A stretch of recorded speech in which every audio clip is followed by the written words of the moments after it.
Well, it's official. The Israeli government is approving the terms of a three-part ceasefire with Hamas.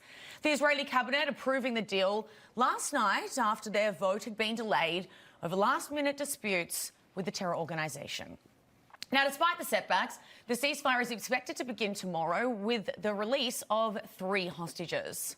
For more, let's welcome former ambassador of the Israel Consul General, Ido Aharoni. Good morning, sir. Good morning. So as part of this first phase, Hamas is expected to release 33 Israeli hostages over the next 6 weeks. In exchange, Israel will release over 700 Palestinian prisoners. Overall, what do you make of this deal? Well, this deal is a must as far as Israel is concerned, and not necessarily because of the fact that it will determine whether Israel will continue in this generational project of dismantling Hamas and Hezbollah and other organizations of their military capabilities, but because of what it says about the very delicate fabric that holds Israeli society together. When an Israeli mother is sending her son to the army, she needs to know that if, God forbid, something like that happens, the Israeli government will do its utmost to bring them back home.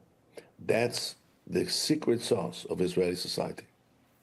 Yeah, it is. And I know a lot of Israelis who live in Israel, and they just say right now that they're like, we just want them back. Enough. It seems to be the people outside of the country who are complaining that the deal is not a good deal, more so than the people there who care more about their people. But it's also the responsibility, Ido, of the Trump administration to make sure that both parties still hold up their end of this deal. Do you see that being an issue? No, I think that Trump played a extremely positive role here. He's the reason why they closed the deal, to the best of my knowledge. He brought the energy, the decisiveness.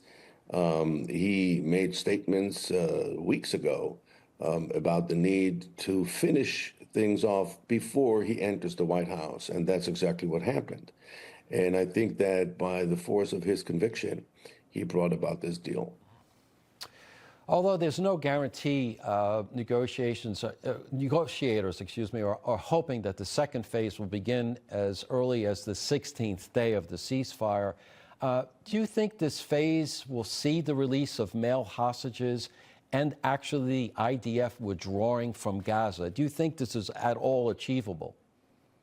Well, as far as Israel is concerned, we have a very long record of complying with agreements, whether it's agreements that included the withdrawal from territory, like the peace agreement with Egypt or the peace agreement with Jordan. But the problem is always with Hamas. If you may recall, in 2014, which was the last big war with Hamas, Hamas violated the ceasefire agreements 39 consecutive times.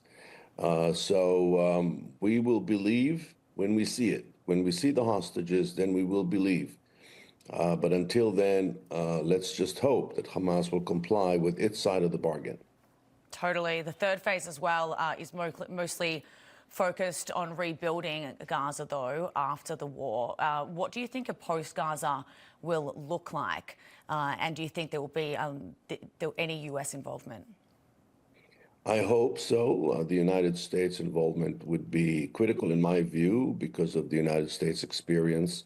The best example that we have in mind when we think about the rebuilding of a rogue government like Gaza. A lot of people think this was a war between Israel and Hamas. No, this was a war between Israel and a rogue entity called Gaza, which was taken over by a terrorist organization, but the vast majority of the population supported the actions of this terrorist organization.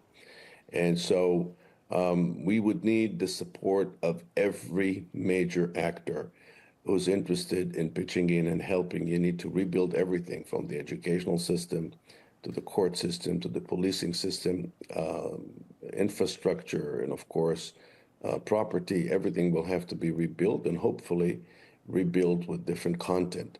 We can't allow the Palestinians to continue to teach their children from cradle to hate the Jews. The Hamas charter still has not been changed. It calls for the annihilation of the Jewish people, not just Israel, the Jewish people. Yeah. Sir, we only have about a minute left. Prime Minister Netanyahu called President-elect Trump to thank him for his role in the negotiations shortly after the deal was reached, and the two are agreeing to meet soon after he's in office. What do you think the big issues between the two men will be going forward? Well, the Netanyahu coalition currently is not designed to handle or accept any of Mr. Trump's ideas. And so if Trump will continue to push for a deal with Saudi Arabia, which includes some political horizon for the Palestinians, ultimately this will bring down the current Netanyahu coalition. Those people who support some achievement, some progress in Middle East political process will probably support Mr. Netanyahu on this. And those who do not support progress will probably support Mr. Netanyahu. So it's as simple as that. Normalization with Saudi Arabia would require some progress on the Palestinian issue. This current Netanyahu coalition is incapable of accepting it. Yeah. Well, fingers crossed for tomorrow. Some good news coming out of Gaza, finally, after way too long. Ido Aharoni, thank you very much for joining us. Thank you for having me.